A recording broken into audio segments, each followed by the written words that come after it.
Q news లో పనిచేయటకు senior video editors కావాలను సంప్రదించవలసిన నెంబర్లు 8688926084. ఎల్లుండి నుంచే డిఎస్సి పరీక్షలు 2.79 లక్షల మంది దరఖాస్తులు 14 జిల్లాల్లో 56 పరీక్షా కేంద్రాల ఏర్పాటు ఇప్పటికీ 2.20 లక్షల మంది హాల్ టికెట్లు డౌన్లోడ్ చెప్పి అంటున్నారు. ఎట్టి పరిస్థితుల్లో నిర్వహించొద్దు, దయచేసి దీన్ని వాయిదా వేయండి. ఈ నిర్ణయం ఎట్టి పరిస్థితుల్లో కరెక్ట్ కాదు. ఎవరో మీకు మిస్గైడ్ చేస్తున్నారు మిమ్మల్ని.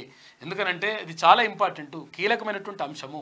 ఒక్క ప్రాణం పోయినా కానీ మనం తీసుకురాలేము. ఎందుకంటే దయచేసి నిరుద్యోగులారా మీరు ఎట్టి పరిస్థితుల్లో అధైర్యపడొద్దు. 100% ప్రభుత్వం సానుకూలంగా నిర్ణయం తీసుకుంటుందని చెప్పేసి భావిద్దాం. కాబట్టి ఎక్కడ కూడా అధైర్యపడొద్దు. తర్వాత ఇక్కడ ఏమంటారంటే కొంతమంది ఇప్పుడు ఈ లాజిక్లు మాట్లాడతారు, లంగలంగ లాజిక్లు ఉంటాయి. ఒక్కొక్కడు కొంతమంది మాట్లాడతారు. అయితే అసలు యాక్చువల్గా ప్రభుత్వాన్ని ఇట్లా మిస్గైడ్ చేస్తున్నారు. అయితే ఏం లాజిక్ మాట్లాడతారు? ఇక 2,79,000 మంది అందులో 2 లక్షల మంది చిల్లర ఆల్రెడీ డౌన్లోడ్ చేసుకున్నారంటే వాళ్ళు సిద్ధంగా ఉన్నారని ఈ లాజిక్లు మాట్లాడుతూ ఉన్నారు.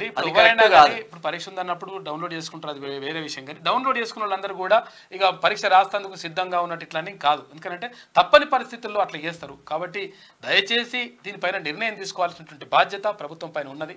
తర్వాత ప్రభుత్వం సానుకూలంగా స్పందించి నిర్ణయం తీసుకుంటే మీరు చేయాలనుకుంటున్నటువంటి మంచి పని ఏదైతే ఉంటాయో, మీరు ఇవ్వాలనుకుంటున్నటువంటి ఫలితాలు ఏవైతే ఉంటాయో నిజంగా లబ్ధిదారులకు అందుతాయి, నిజంగా నిరుద్యోగులకు లాభపడతారు మీరు. ఎందుకంటే వాళ్ళు సంతృప్తితోనే రాస్తారు. సరే ఇప్పుడు రాష్ట్రంలోందరికీ ఉద్యోగాలు వస్తాయి అంటే 2,79,000 మందికి ఉద్యోగాలు రాకపోవచ్చు. కాకపోతే మనం 11,000 చిల్లరని ఇచ్చినాం కదా, గంతమందికే వస్తాయి. కాకపోతే ఏంటంటే వాళ్ళు రాసినటువంటి సంతృప్తితోటి రాస్తారు. తర్వాత మేము కష్టపడ్డాం, ఇంకా జస్ట్ మిస్ అయినా అట్లా అటువంటి పరిస్థితి ఉంటుంది.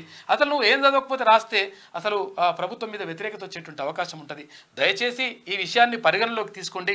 దీనిపైన ప్రత్యేక దృష్టి పెట్టాల్సినటువంటి అవసరం ప్రభుత్వం పైన, అటు విద్యాశాఖ పైన 100% ఉన్నది.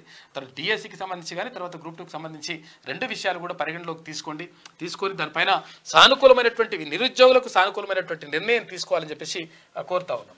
మీకు వార్తలు రాయడం, విశ్లేషణ చేయడం వచ్చా? అన్యాయాన్ని ప్రశ్నించడం తెలుసా? ఇంకెందుకు ఆలస్యం? క్యూ న్యూస్ మిమ్మల్ని ఆహ్వానిస్తుంది.